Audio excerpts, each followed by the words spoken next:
Over 20 years ago, I coined the expression, think big, and it's been a part of my life ever since.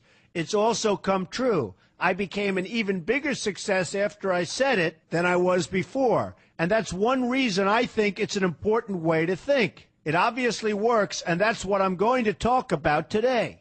What I said exactly in my first book, The Art of the Deal, is as follows. I like thinking big.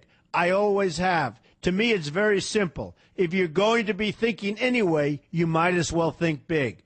That book was a bestseller, and it's considered a business classic at this point. But I never thought those words would become bestsellers in their own right. It's an interesting point that I'm famous for two very short statements. Think big and you're fired. But let's stick to the first one for today. And I'd suggest strongly that you pay attention so that you won't have to hear the second one. Thinking big starts with the details and grows from there. Because I'm a builder, I'm very aware of the importance of having a good foundation. You can't take chances in construction. You can't be haphazard and say, well, maybe this will work, maybe it won't, so let's try it and find out. Because a lot of people will be at risk. I have to know if something will work or not. Every inch has to be accounted for. In other words, thinking big starts with being thorough. So number one, be thorough. Don't count on happenstance to get you anywhere because it won't. Number two, get a momentum going and keep your momentum going. You have to have big ideas, but you've got to have the energy to get them done, which can sometimes take a long time. If you don't have momentum, you will not have what it takes to get the job done. Patience alone isn't enough. I have a lawyer friend who used to refer to me as the reverse tornado who builds everything in his path. I always like that because it implies a lot of energy and a lot of momentum. And that's exactly what it takes to get anything done. So keep your momentum going. Number three, stay focused. You have to stay focused. The minute you lose focus, you will also be losing your momentum. They go together, and you will accomplish a lot more, even amazing things, if you make sure you keep these two things working together for you. I've seen very talented people literally go down the drain because they couldn't seem to keep their focus long enough to get anything done. In this day of multitasking, that can be a real challenge, but it's absolutely necessary. Ask yourself this question: what should I be thinking about right now? That simple question can restore your focus in no time at all. And your answer right now should be listening to Donald Trump. Number four, look at the solution, not the problem. This is very important if you ever want to learn to think big. And here's why. No matter what you do, you're bound to run into problems. It's just part of life, a part of business, a part of anything worth doing.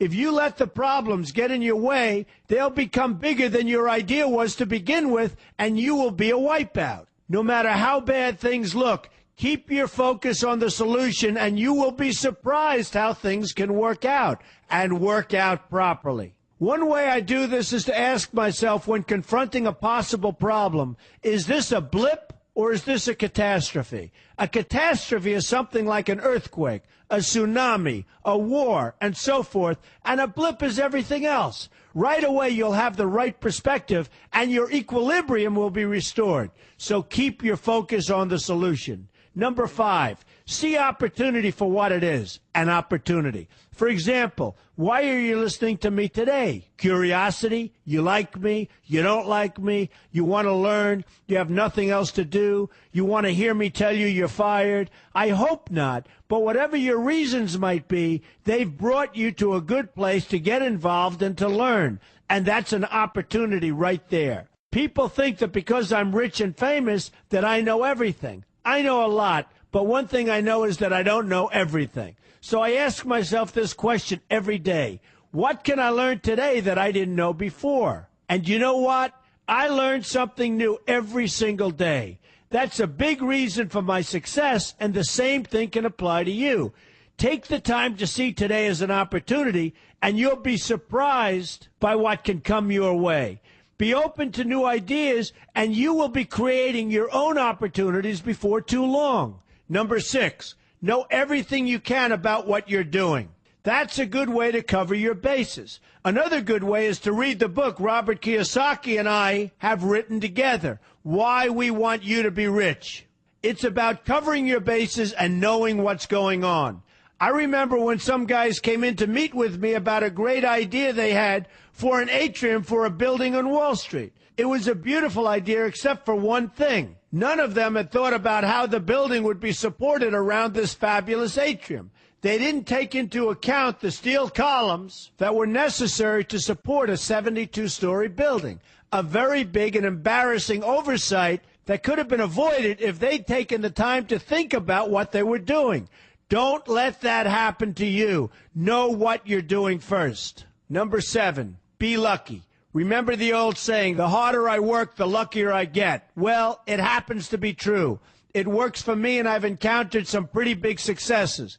But this goes along with something that's absolutely necessary for great success.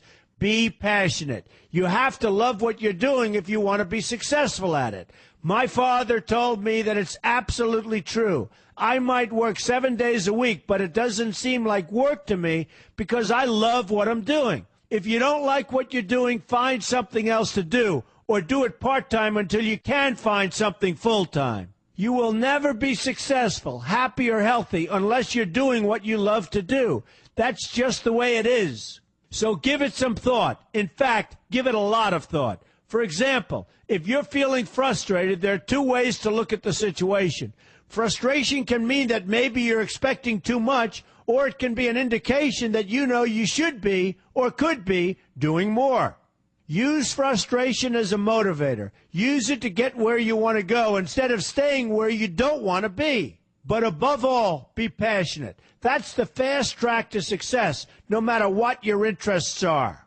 Number 8, see yourself as victorious. That can zap negativity immediately and put a positive spin on problems. I've gotten to the point where I see problems as challenges that I'll enjoy meeting and dealing with.